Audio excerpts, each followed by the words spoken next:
Hey everybody, this is a real quick video to show you how to do a hard reset on Urbanista Lisbon wireless Bluetooth earbuds. Now you might want to do this for a variety of reasons.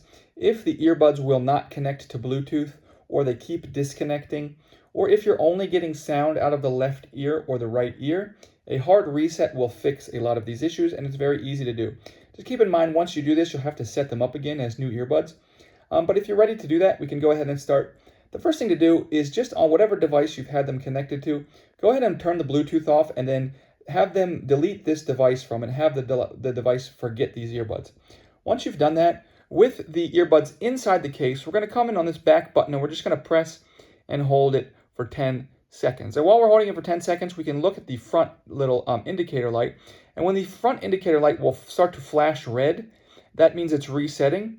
And we're just going to keep holding, and when that light turns solid white, we can let go. That means that the reset is complete. We can go ahead and take the earbuds out of the case and pair them again as a new set of earbuds.